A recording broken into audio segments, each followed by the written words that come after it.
Hermanos, Dios me los bendiga. Hasta aquí hemos visto cómo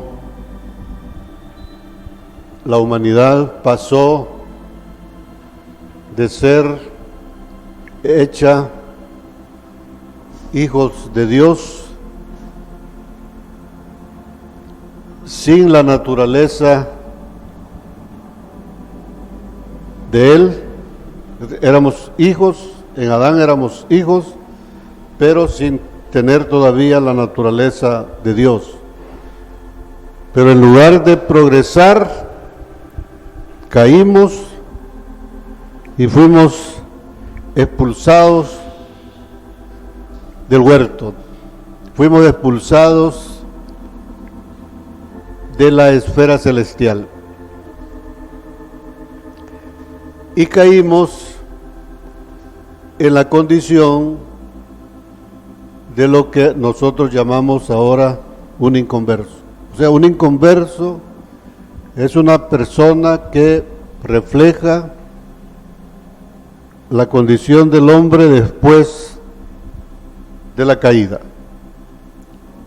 Es un hombre o una mujer, un familiar, sin Dios, sin esperanza, sin pactos, condenado eternamente. El apóstol Pablo, hablando de eso, dice: no hay ni un justo, ni aún uno. Todos se desviaron de Dios, ¿no? Quiero leerles exactamente lo que dice el apóstol Pablo. Es en Romanos 3, 10 al 12. Como está escrito, no hay justo ni aún uno. Entendamos que aquí está hablando de una persona inconversa. No hay quien entienda. Somos animales, y de acuerdo a la definición de Dios, una persona en la naturaleza animal es aquella que no entiende las cosas que son de Dios. No hay quien entienda, no hay quien busque a Dios. Todos se desviaron a una, se hicieron inútiles, dice, no hay quien haga lo bueno, no hay ni siquiera uno. Solo Cristo, y en Él podemos revertir eso, porque de eso estamos hablando. O sea, la pregunta que nos hicimos el domingo pasado es cómo resolver esa condición, porque así éramos. ¿Cómo resolvemos ese problema, no? Y decíamos que no hay ningún ser humano, ni nosotros mismos, que podamos resolverlo. El único que puede hacerlo es Dios, a través de nuestro Señor Jesucristo, porque no hay nadie que pueda ir al Padre si no es por medio de Él. Para enseñarnos, ojo, para enseñarnos, o sea, el Padre, para enseñarnos cómo resolver ese problema, cómo pasar de ser un inconverso a tener la imagen de Dios, Él nos da muchas parábolas en la Biblia. Pero hay 4 básicas que hemos estado mencionando: los días de la creación, el tabernáculo de Moisés, las fiestas de Jehová y el viaje de Israel. Hay otras, esas parábolas, esas 4 parábolas básicas nos dicen lo mismo. ¿Cómo vamos a pasar del estado de inconverso a tener la imagen y semejanza de Dios? Ese es el mensaje. Hay otras parábolas que son corta. O sea, estas 4 parábolas son grandes, son inmensas, necesitan mucho estudio. Fíjense, desde que comenzamos los cultos después de la pandemia, que fue en septiembre del año pasado, ya vamos a tener un año. Y lo único que hemos estado estudiando es cómo es que llegamos de ser hijos de Dios sin su naturaleza a ser un inconverso. Hemos ocupado casi un año para tratar de explicar y que entendamos eso, sin haber tocado ni siquiera el primer día de la creación. Ahí vamos a pasar otro tiempo explicando qué es el primer día de la creación. Entonces, esas parábolas son grandes, necesitan mucho estudio, pero son las instrucciones que necesitamos para pasar de esa condición a tener la imagen de Dios. Entonces necesitamos conocerla. Entonces hay otras que son chiquitas, sencillas, pero que esas pequeñas, esas parábolas pequeñas no las vamos a entender si no conocemos las básicas. Por eso antes de la pandemia dedicamos prácticamente 4 años a hablar de esas 4 parábolas básicas. Estoy seguro que a estas alturas ya no se acuerdan. Las hermanas que estuvieron estudiando el tabernáculo de Moisés y luego empezaron con los días de la creación cuando comenzó la pandemia, tienen más conocimiento de esto.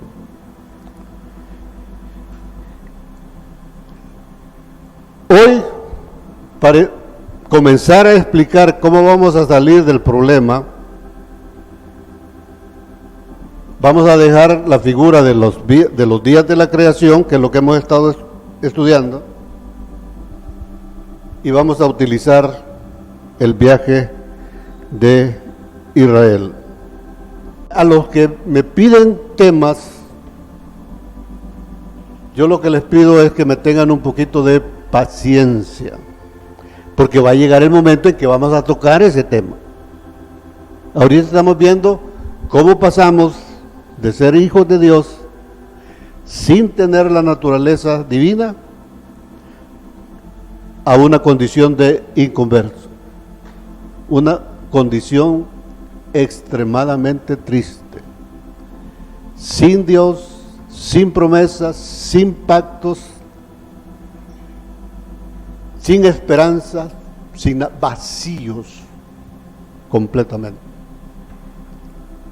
De ahí queremos arrancar. ¿Cómo vamos a resolver el problema? Y como repito, lo que vamos a estar usando es la parábola de el viaje de Israel.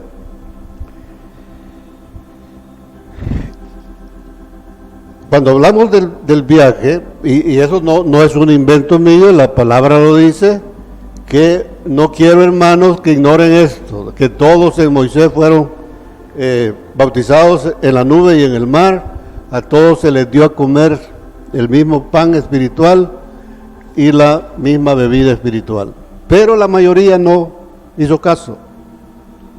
Entonces, eso fue escrito para que nosotros no cometamos ese error. Entonces, por eso lo estamos haciendo, ¿no? Y podríamos dividir el viaje de Israel en 2 etapas. Antes de la salida, que sería el tiempo del inconverso, la salida es inmediatamente después de la Pascua. Entonces hay un periodo antes de la Pascua y otro periodo después de la Pascua. Entonces ahorita quiero centrarme en ese momento antes de la Pascua, que corresponde al tiempo de inconversos. es bueno que lo entendamos, porque pueden haber cosas que veamos a la luz de la palabra que no cubrimos nosotros en nuestra época de inconverso, y sería bueno que las tomáramos en cuenta hoy y las pongamos en práctica. O sea, aquí les pido mucha atención, porque puede servir para nuestra propia vida y también puede servir para cuando hablamos de Cristo a otra persona. O sea, que la queremos ganar para Cristo, es importante que esa persona, antes de hacer su conversión, antes de recibir a Cristo, y acuérdense que recibir a Cristo no es exclusivamente por una oración, sino por comer la palabra. Es decir, lo recibimos. Así como el alimento, cuando uno lo come, entra y a través de la sangre va a parar al corazón, y del corazón se riega a todo el cuerpo. Por eso el Señor dice: sobre toda cosa guardada, guarda tu corazón, porque de él mana la vida.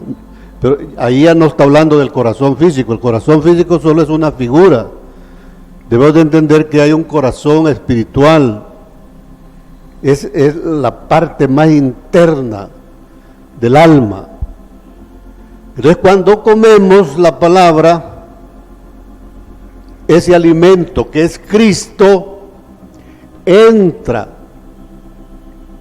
en nuestro ser, y de ahí se va a regar por todo el cuerpo y va transformando la naturaleza terrenal y animal, la va transformando en una naturaleza divina. Entonces, simplemente el alimento es una figura. Entonces decía, es importante que veamos este tiempo antes de la salida, porque nos puede ayudar a nosotros y nos puede servir también para explicarle a una persona inconversa lo que necesita para salir de su problema. Aquí hay que tener mucho cuidado, porque cuando le hablamos a alguien necesitamos mucha sabiduría, porque podemos alejarlo con solo decir algo mal dicho, lo podemos alejar. Entonces, una vez entendemos lo que Dios está haciendo, lo que Dios está haciendo con uno y lo que quiere hacer con el otro, entonces que lo entendamos y que pidámosle a Dios sabiduría para saberle decir a quién, cómo, cuándo. Todas esas cosas se necesita sabiduría. En el viaje de Israel no están todas las cosas que suceden antes de la salida, ¿no?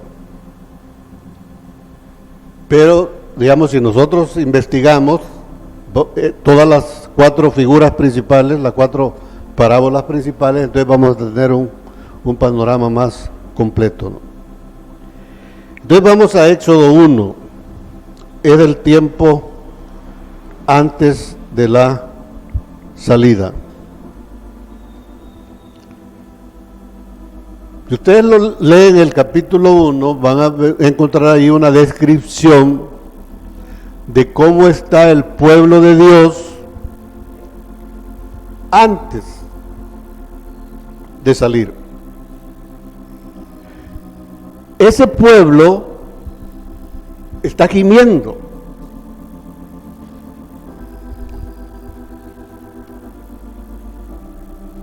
A causa de la esclavitud que le impone Faraón.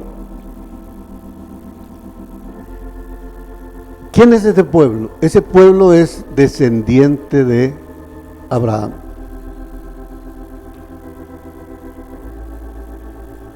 Ya Dios, vamos a Génesis 15,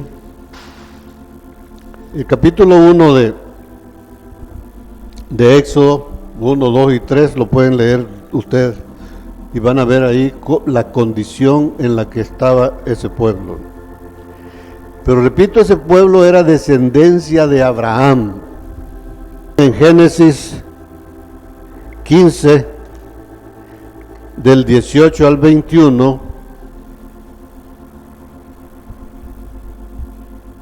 dice: en aquel día hizo Jehová un pacto con Abraham, diciendo: a tu descendencia, no a él, a tu descendencia daré esta tierra. Dice, a tu descendencia daré esta tierra.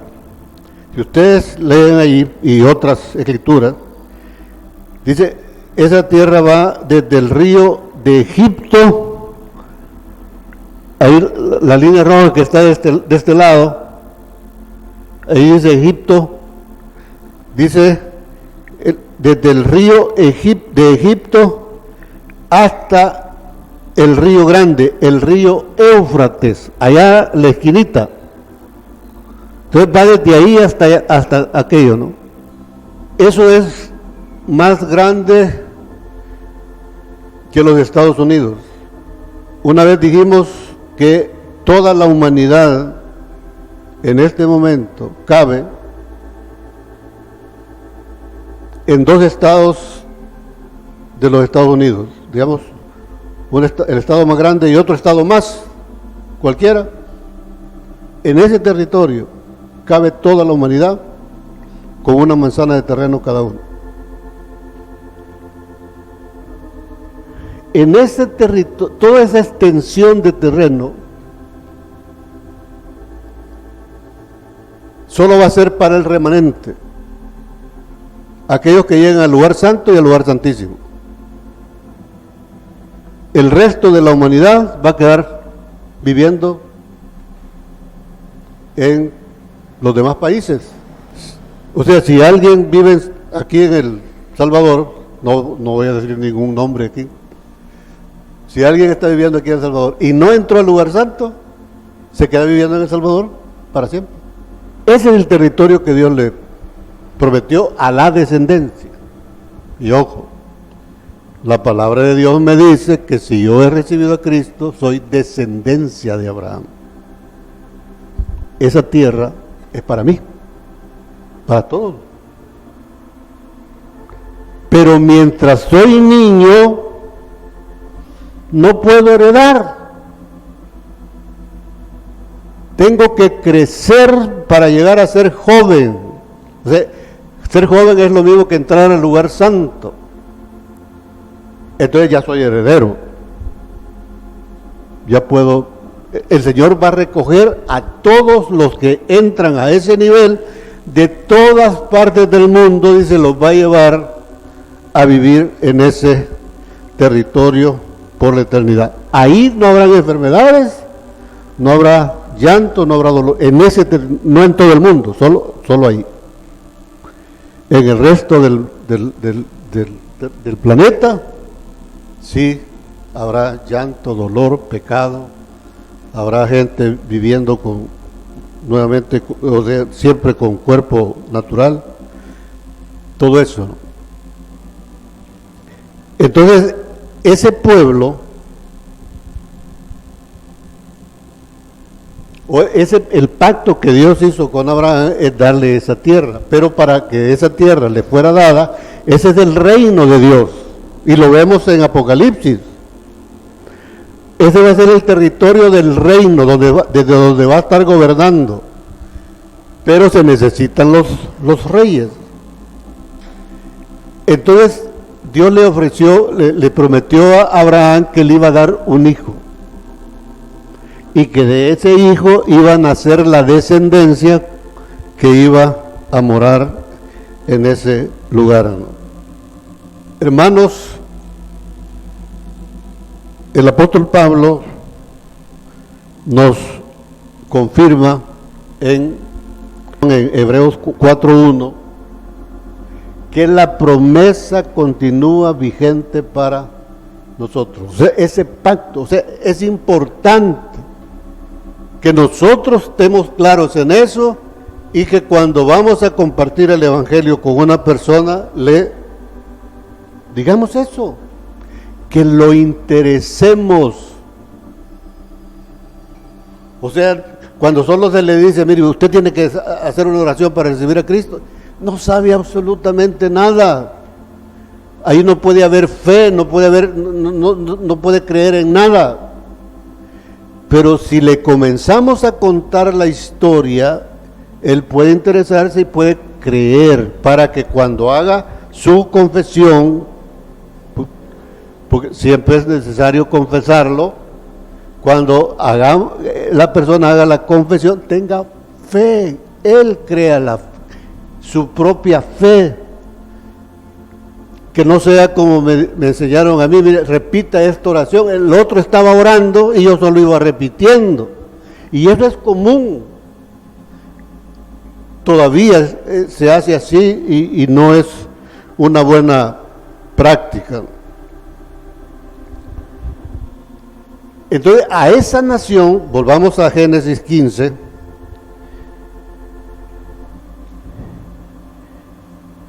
en el versículo 13, Dios le dijo a Abraham, entonces Jehová dijo a Abraham, ten por ciento que tu descendencia morará en tierra ajena. O sea, no iba a ser su tierra, la tierra que él estaba ofreciendo era esta. Van a estar, dice, morando en tierra ajena y será esclava y ahí y será oprimida 400 años. Mas también a la nación a la cual servirán juzgaré yo, y después de esto saldrán con gran riqueza. Después, por medio de la Escritura, sabemos que la tierra ajena donde ellos iban a estar morando era Egipto.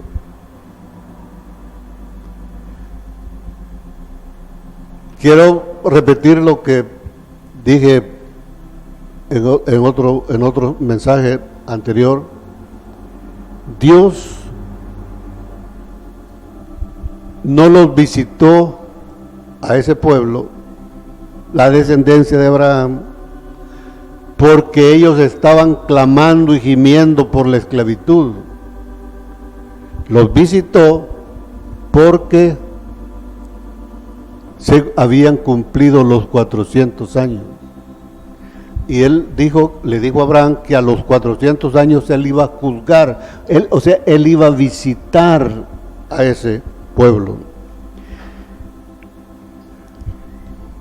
En esos 400 años, no sé cuántas generaciones hubo. Si uno toma el promedio de vida que había en ese tiempo, que andaba entre los 120 y 130 años, uno puede asumir que en esos 400 años hubo 3 generaciones. Y fíjense en esto, vamos a Éxodo 1:7. Ojo, cuando repetidamente les he estado mencionando que no solo oigamos la explicación de la palabra, sino que tratemos de ver cómo es que, yo llegué a esto escudriñándola. Está disponible para cada uno. O sea, no es exclusiva del hermano Víctor o de cualquier otro hermano. Es para todo aquel que se pone a estar escudriñando. En Éxodo 1:7 dice, y los hijos de Israel, fíjense, fructificaron y se multiplicaron. ¿Dónde aparece eso? En Génesis 1. En Génesis 1:28. Después de que Dios formó a Adán, le dijo, fructifíquense y multiplíquense. En este momento, la primera generación, ellos eran, de acuerdo a la palabra, el pueblo de Israel casi cogobernaba con el faraón por la vía de José. José era el que estaba ahí de por medio, y el faraón les concedió al pueblo de Israel la mejor tierra, la tierra de Gosén. Era una tierra muy fructífera. Ahí donde comienza la línea roja de este lado, de Egipto, ahí dice Gosén. O sea, estaba cerca del Nilo, era una tierra fructífera. Faraón le dijo a José: a los que encuentren que tienen más de 4 dedos de frente, ponlos por capataces, y gobernaban. Pero ¿qué pasó 2 generaciones después? Vamos al versículo 12, Éxodo 1:12. Dice: pero cuanto más los oprimían, ¿qué dice ahí? Tanto más se multiplicaban. Ya no dice fructificaban, sino que solo dice se multiplicaban. Esta generación es la tercera generación. ¿Por qué sabemos eso? Porque es cuando nace Moisés. Entonces tenemos, ya de Moisés para allá es la 4ª generación. Entonces, ¿qué había pasado ahí? Al principio, por la influencia de José, era un pueblo que amaba a Dios, contaba con la bendición de Dios, fueron puestos como gobernantes de Faraón. Pero en la medida que José murió y comenzaron a salir los demás, como siempre, esa historia se repite, se fueron olvidando de Dios. Y en este momento ya no se preocupaban por fructificar, sino solo por multiplicarse en número. Si vamos a Éxodo 2:23, dice: y miró Dios a los hijos de Israel y los reconoció. O sea, ya los conocía y ahora los está reconociendo. Fíjense el cambio. Esa generación, la generación que estaba vigente cuando Moisés nace, ya se había olvidado de Dios, se había adaptado a Egipto, había adoptado las costumbres de Egipto, sus dioses. Allá a lo lejos tenía, o sea, estaban en una condición de inconverso. Usted puede escuchar que una persona inconversa dice: Dios mío, cuando está bien fregado, Señor, solamente ahí clamamos a Dios. Entonces Dios vio eso. Pero si leemos ahí en el 2:23 y 24, o 24, dice: y oyó Dios el gemido de ellos y se acordó de su pacto con Abraham, Isaac y Jacob. Por eso los visitó y los reconoció como hijos, como la descendencia de Abraham. Hermanos, eso equivale al momento en que nosotros, cuando andábamos así sin Dios en el mundo, sin esperanza, sin nada, alguien se acercó y comenzó a hablarnos. Dios nos está reconociendo y amando. Quiere tener una relación de amor con cada uno, con cada ser humano. Él murió, Jesucristo murió por toda la humanidad. Pero solamente aquellos que creen en Él reciben, entran a formar parte de ese pacto. Así estábamos nosotros antes. Hay excepciones, hay algunos que no estaban en problemas, pero la mayoría de hombres, mujeres, seres humanos, estaban en problemas, en drogas, problemas familiares con los hijos, todo. Y entonces Dios les habla. Eso es lo que está sucediendo acá. Dios se acuerda del pacto. No porque nosotros seamos especiales, sino que Él tiene un pacto. Un pacto es algo más que una promesa. La promesa es, si yo cumplo, recibo. Si no cumplo la parte mía, no recibo nada. Pero en un pacto Dios insiste una y otra vez y se acuerda y vuelve y nos está llamando. Y ya siendo hijos, se acuerda del pacto y nos perdona una y otra vez, y nosotros seguimos de rebeldes. Tenemos un Dios. A veces la gente dice, no hay otro Dios como Él.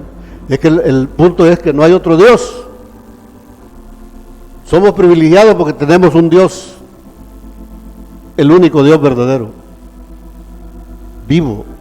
En esa condición, hermanos, estábamos bajo la potestad de Satanás. Vamos a Hechos 26, del 16 al 18. Dios, Jesucristo, aquí Jesucristo le está diciendo a Pablo, levántate, ponte sobre tus pies, porque para esto he aparecido a ti.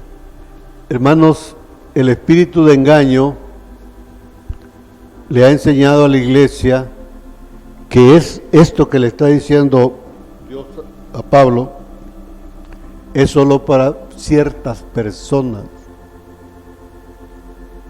No, hermanos, esto es para todos, para cada uno. Así que si abrimos el oído y dejamos que Dios nos hable ahorita, esto es para usted también. Levántate,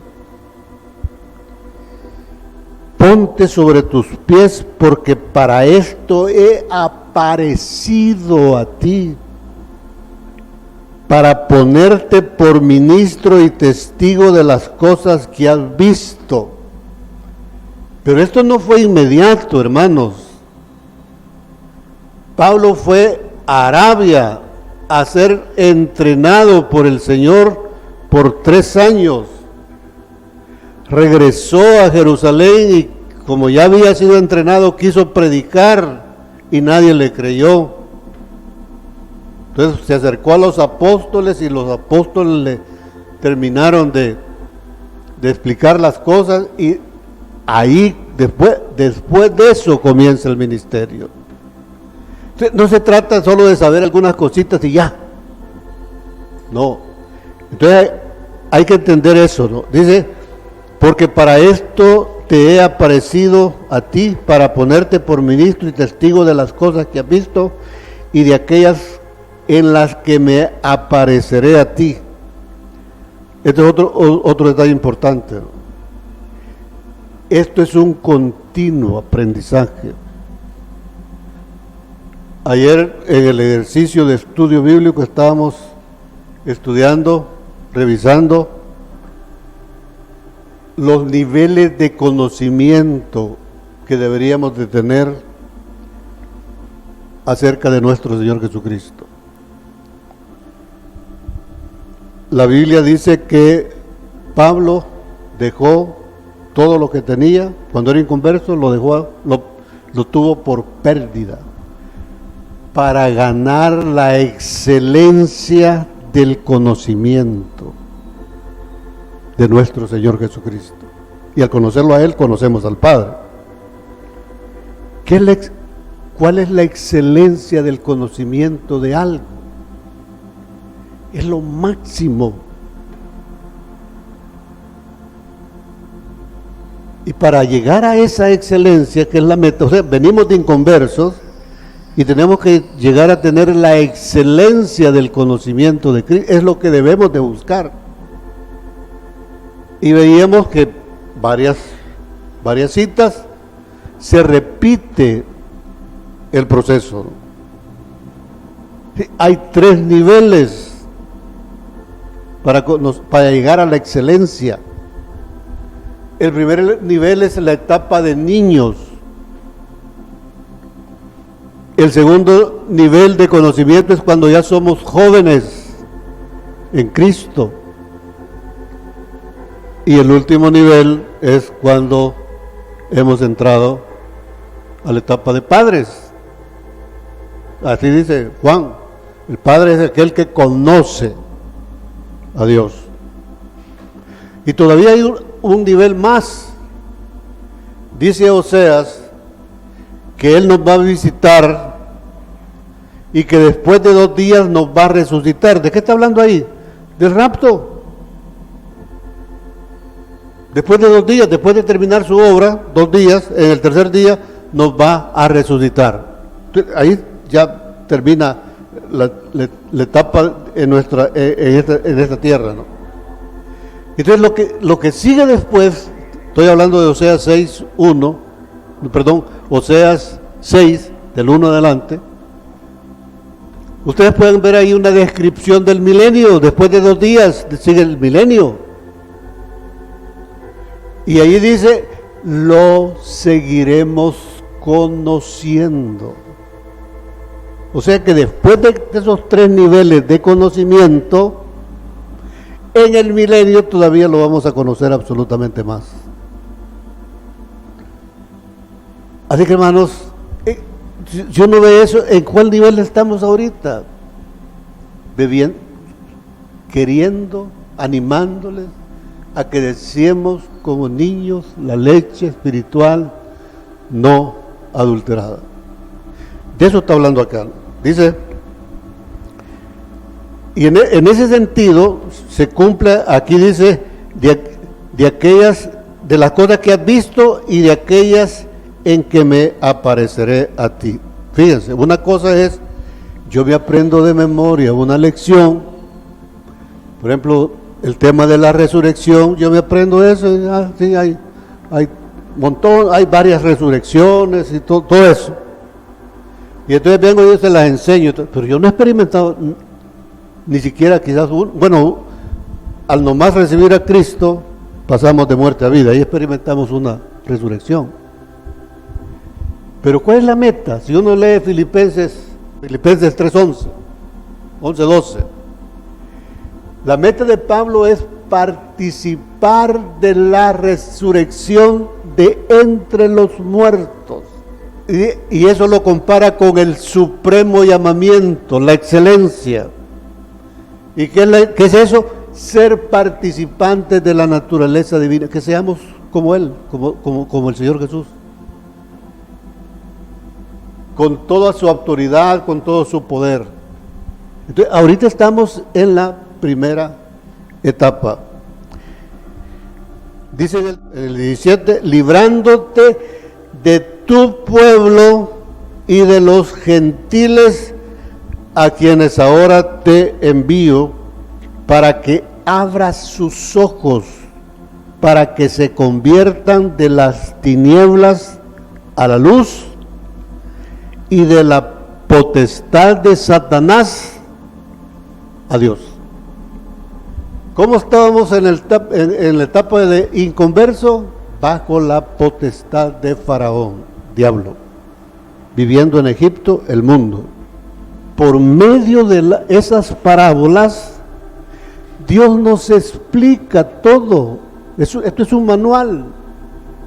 Entonces ahorita estamos viendo esa etapa de inconverso y la necesidad que tenemos de responder cuando Él nos llama.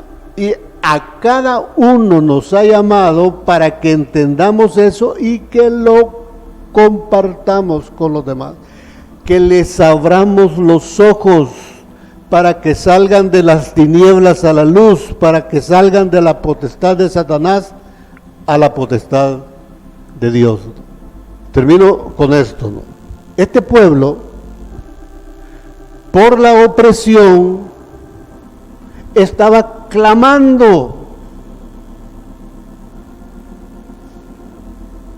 que alguien le resolviera el problema. Y ahí dice clamándole a Dios. Vamos a Éxodo 3, 7 y 8. Dijo luego Jehová: bien he visto la aflicción de mi pueblo que está en Egipto, y he oído su clamor a causa de sus exactores, pues he conocido sus angustias, y he descendido para librarlos de mano de los egipcios y sacarlos de aquella tierra a una tierra buena y ancha, a tierra que fluye leche y miel, a los lugares del cananeo, esa tierra. Ahí está el problema, ¿no? Porque esa tierra pertenece a los enemigos. Nosotros le hemos entregado la tierra que Él nos dio, nuestra alma terrenal, se la entregó a los enemigos. ¿Se acuerdan en Romanos 1? Por cuanto desecharon la verdad y escogieron la mentira, Dios los entregó a pasiones vergonzosas, que cada quien viviera conforme a sus propios deseos, y eso los llevó a vivir perdidamente. Si ustedes leen Números, van a ver ahí que ese pueblo hay como 2 capítulos viendo la parte de las relaciones íntimas,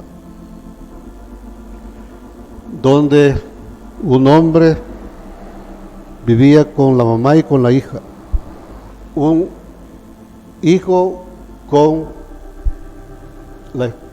su mamá, con la esposa de su papá, no necesariamente su madre, sino que acuérdate que ellos tenían varias mujeres, y Rubén se unió con una de las esposas de Jacob. De todo, ustedes pueden leerlo ahí. ¿Y saben qué es lo más triste?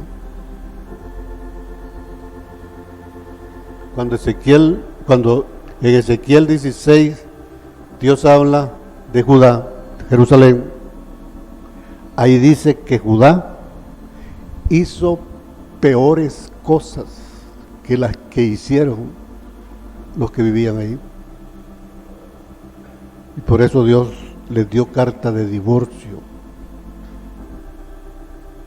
Esas cosas están escritas para enseñarnos a nosotros, que veamos eso.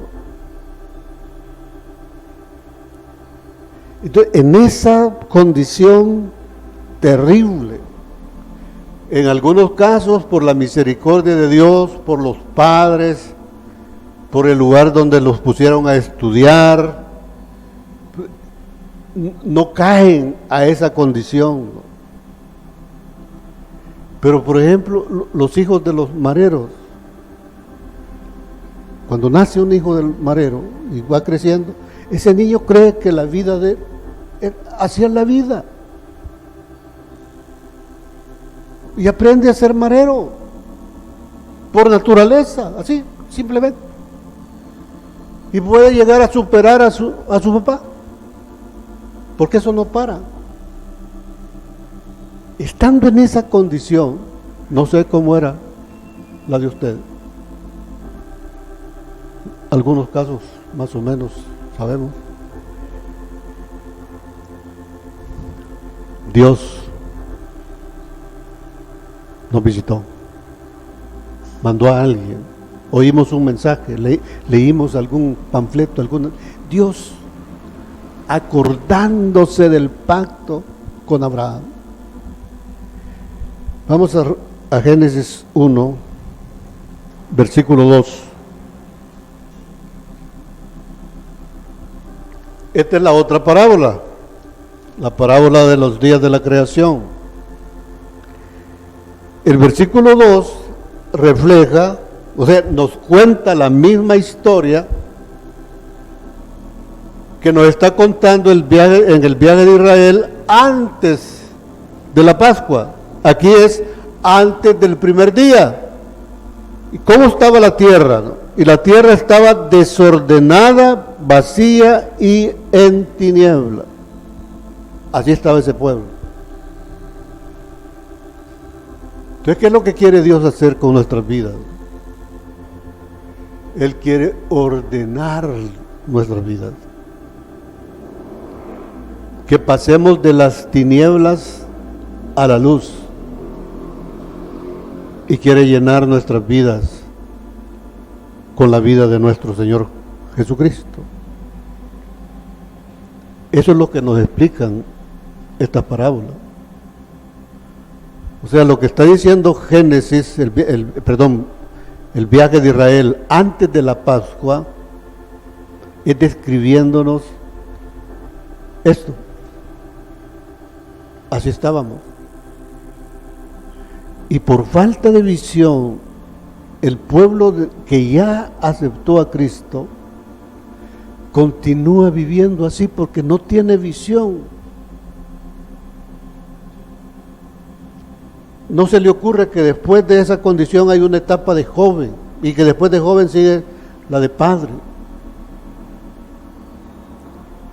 Que después del atrio hay que pasar al lugar santo y después del lugar santo al lugar santísimo. Que podamos dar fruto a 30, a 60 o al 100 por uno. Es el mismo mensaje visto desde diferentes ángulos. Entonces, hermanos, la idea es que a la luz de esto, meditemos. Posiblemente, aquí lo que yo quiero resaltar esta mañana es que antes de tomar la decisión de aceptar a Cristo, la persona debe saber estas cosas. Y vamos a tener varios mensajes alrededor de esto. Si yo que ya lo acepté, todavía no sé esas cosas que debemos de saber antes de la salida, deberíamos de repasarlas. Para eso es la necesidad de que tenemos de estudiar la palabra.